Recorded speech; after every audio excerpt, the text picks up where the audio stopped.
መጽሐፍ ቅዱስ ጥበብ አስቀድሞ ዓለማት ከመፈጠራቸው በፊት እንደነበር ይገልጻል። በኦርቶዶክስ አስተምህሮት መጽሐፍ ቅዱስ ብቻ የሚል ትምህርት ፈጽሞ የተለየ ነው። ምክንያቱም በገሃድም ሆነ በስውር የተጠቀሱትን አስደናቂና ሚስጥራዊ ታሪኮችን ምሉ ሊያደርጉልን የሚችሉ አያሌ ቅዱሳት መጻሕፍት አሉና።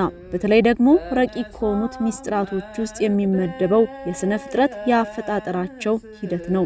እግዚአብሔር በካህሊነቱ የማይስማሙትንና የሚጻረሩትን አዋህዶና አስማምቶ ፈጥሯል።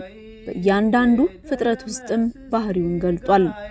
በመሆኑም በመጽሐፍ ቅዱስ ውስጥ በአጭር ቃል ሰፊ ሐሳብ በሚያስብል መልኩ የሥነ ፍጥረትን የአፈጣጠር ሂደት በተወሰኑ ምዕራፎች ነብዩ ሙሴ ጠቅለል አድርጎ ገልጾታል። ነገር ግን ስለ 22ቱ ስነ ፍጥረታት ምንነትና ዝርዝር የአፈጣጠር ሂደት በመጽሐፍ ቅዱስ አልተጠቀሰም። ቀድሞ እንዳልነው ታሪኮችን ምሉእ ለማድረግ አዋልድ መጻሕፍትን ማገላበጥ የግድ ይሆናል። ስለ 22ቱ ስነ ፍጥረት ጥንቅቅ ያለ ምላሽና እግር በእግር እየተከተለ ሚስጥራቶቹን የሚፈታልን ህቡዕ አስደናቂና ሚስጥራዊ የሆነ አንድ ታላቅ መጽሐፍ አለ። ይህም መጽሐፈ አክሲማሮስ ነው። ሰላም ውድ የተዋህዶ ልጆች፣ በሀገር ውስጥም ከሀገር ውጭ ያላችሁ ሁላችሁም በያላችሁበት የእግዚአብሔር ሰላም ከናንተ ጋር ይሁን። በዛሬው መርሃ ግብራችን ላይ እጅን በአፍን የሚያስጭኑ ስለ ሰው ልጅና ስለ ሌሎች ፍጥረታት እንዲሁም ግሩማንና አስፈሪ ስለሆኑት በሄሞትና ሌዋታን ተዝቆ የማያልቅ ሚስጥራት ስለያዘው መጽሐፍ አክሲማሮስ እናወሳለን። በዚህ መጽሐፍም የዕለተ እሁድ ፍጥረታት የሆኑት መላእክት እግዚአብሔር ፈጥሯቸው ከተሰወረ በኋላ በመካከላቸው ስለነበረው መለያየት ይገልጻል። ሳጥናኤልም መላእክቱን ለማሳመን እጅጉን በብዙ ጥሯል። በእግዚአብሔር መላእክት ፊት ሳጥናኤል ሌሎች መላእክትን ለማሳመን ምን አደረገ? እንዲሁም መሃል ሰፋሪ ወይም አጋንንት ስለምንላቸው በስፋት ተገልጿል። እነዚህ አጋንንት እንዴት ሊፈጠሩ ቻሉ? ከንፍር ውሃና ከደቂቀ ሴትና ከቃየል ልጆች ጋር ምን ያገናኛቸዋል? በሌላ አንቀጽ ታላላቅ ስለሆኑ ስለ መላእክት ከተማና ከተሞቹን በእግዚአብሔር ስልጣን ስለሚያስተዳድሩ እንዲሁም ስለ መላእክት ግብርና በስራቸው ስላሉት ሰራዊቶቻቸው መጽሐፉ ምን ይላል ለሚሉና ስለ ሌሎች ስነ ፍጥረታት አስደናቂ ሚስጥራት ምላሽ ለማግኘት አብራችሁን ቆዩ። ለቻናላችን አዲስ የሆናችሁ ሰብስክራይብ በማድረግ የደወል ምልክቷን መጫኑን አይዘንጉ። መርሃ ግብራችንን ከወደዱት ላይክ ወይም ኮሜንት በማስፈር ሐሳቡን ያጋሩን። ቅዱስ ዮሐንስ አፈወርቅ መጽሐፍን የሚመለከት ሰው አስቀድሞ የደራሲውን ስምና ታሪክ ማወቅና መረዳት ከዛ በኋላ መጽሐፉን ማንበብ ወይም መተርጎም ይገባዋል እንዳለ፣ ስለዚህ ጥልቅና ሚስጥራዊ ስለሆነ መጽሐፍ ደራሲ ባጭሩ እናወሳለን። የመጽሐፉ ደራሲ ስሙ ኤጲፋኒዮስ ይባላል። ኤጲፋኒዮስ ማለት ከሳቲ ወይም ሚስጥር ገላጭ፣ አረሃዊ፣ በር ከፋች፣ አስተሪዮ 22 ስነ ፍጥረት ያየና ሌሎችን ጽፎ ያሳየ ማለት ነው። ይህ ቅዱስ ቤቱ በቆጵሮስ ደሴት ከቤተ ገብርኤል አጸድ አቅራቢያ ነበር። ቤተሰቦቹ በኦሪት ሕግ የጸኑ አይሁድ ነበሩ። እንዲሁም ድሆች ነበሩ። አባታቸው ገባር ነበር። ይህንን ቅዱስና አንዲት እህቱን ሳያሳድጋቸው ከዚህ ዓለም ድካም ያርፋል። አባታቸው ሲሞት አንድ ክፉ አህያ ነበረውና እርሱን ትቶላቸው ሞተ። እናትየውም ለልጇ ኤጲፋኒዮስ ያንን ክፉ አህያ ሽጦ ከእርሱም እንዲያርፍ አበክራ መከረችው። የእናቱን ምክር ተቀብሎ አህያውን ለመሸጥ ወደ ገበያ እየሄደ ሳለ አንድ ፊላታኦስ የሚባል ሰው ተገናኘው። ያንን አህያ ሊገዛ ወዶ ከኤጲፋኒዮስ ጋር ሲነጋገር አህያው ኤጲፋኒዮስን ኩላሊቱን ረገጠው። በምድር ላይም ወድቆ ለሞት ደረሰ። አባ ፊላታኦስም በመስቀላቸው የተረገጠ ኩላሊቱ ላይ በስመ ሥላሴ ቢያማትቡ ኤጲፋኒዮስ ከወደቀበት አፈፍ ብሎ ተነሳ። አባ ፊላታኦስም በአህያው ላይ በጌታችንና በመድኃኒታችን በኢየሱስ ክርስቶስ ስም ልትሞት ይገባል ቢለው ወዲያው አህያው ወድቆ ሞተ። ኤጲፋኒዮስም እነዚህን ሁለት ተአምራት አይቶ በስሙ ተአምራት የምታደርግለት ማን ነው ሲለው አባ ፊላታኦስም ስለ ክርስቶስ ነገረው። በዚያን ወቅትም ኤጲፋኒዮስን አንድ ባለጠጋ ወሰደው። የኦሪትንም ሕግ በማስተማር አሳደገው። አሳዳጊው መሞታቸው ሲቃረብም ያለውን ጥሪት ሁሉ አወረሰውና ሞተም። ከቆይታ በኋላም አንድ ሉኪያኖስ የሚባል መነኩሴ ተዋወቀም። በአንዱ ቀንም በመንገድ ሲሄዱ አንድ የኔቢጤ መጥቶ ለመናቸው። በዚህ ጊዜ ሉኪያኖስ ምንም የያዘው ነገር ስላልነበር በራሱ ላይ የነበረውን አጽፋ አውልቆ ሰጠው። በዚያን ጊዜ የብርሃን ልብስ ከሰማይ ለሉኪያኖስ ሲወርድለት ኤጲፋኒዮስ ተመለከተ። በመቀጠልም ኤጲፋኒዮስ ይህንን ተመልክቶ ክርስቲያንና መነኩሴ መሆን እንደሚፈልግ ነገረው። እርሱም ያለውን ሁሉ ሽጦ መነኮሰም። በጥቂት ጊዜያት መሰረታዊ ምንኩስና ትምህርቶችን አጠናቀቀም። ከዚህ በኋላ ኤጲፋኒዮስ ታላላቅ ተአምራቶችን አደረገም። ብዙዎችን ተከራክሮ አሸነፈ። በፍጹም እምነትና ተጋድሎ ጸና። በአገልግሎቱ የቆጵሮስ ኤጲስቆጶስ ሆኖ በእግዚአብሔር ተመርጦ እስከ ማገልገል ደረሰም። ብዙ ድርሳናትንና መጻሕፍትን ጻፈ። ወደ ቀደመ ነገራችን እንመለስና በዚህ ልብን በሚመስጥ አስደናቂና ሚስጥራዊ መጽሐፍ ውስጥ ነቢዩ ሙሴ ከጻፈው ዘፍጥረት በተለየ ሁኔታ አምልቶና አስፍቶ ይጽፋል። በውስጡም የሰው 1000 ዓመት በእርሱ ዘንድ እንደ አንድ ቀን መሆኑን በአንድም በሌላም መንገድ ይገልጻል።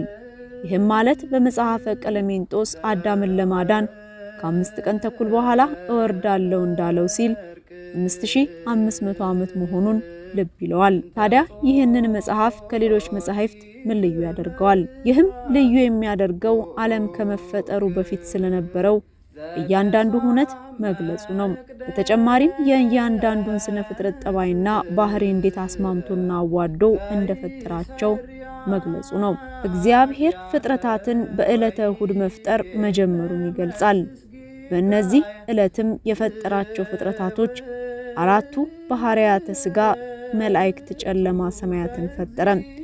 4ቱ ባህሪያተ ሥጋ የሚባሉትን ፈጽሞ እርስ በርስ የማይስማሙ ናቸው። ነገር ግን እርሱ በፈቀደው አዋዶና አስማምቶ ፈጥሯቸዋል። ውሃ ከእሳት ጋር ፈጽሞ አይስማማም፣ እንዲሁም ነፋስና ውሃ አይስማሙም። ነገር ግን እርሱ በተረዳ ተስማምተዋል። ከዕለተ እሁድ በኋላ ያሉ ፍጥረታት በጠቅላላ ከተፈጠሩ የተፈጠሩ ናቸው። ቅዱስ ያዕቆብ ዘስሩግ ፍጥረታትን በ3 መንገድ ይከፍላቸዋል። ቀዳሚዎቹ መዋቲያን ናቸው።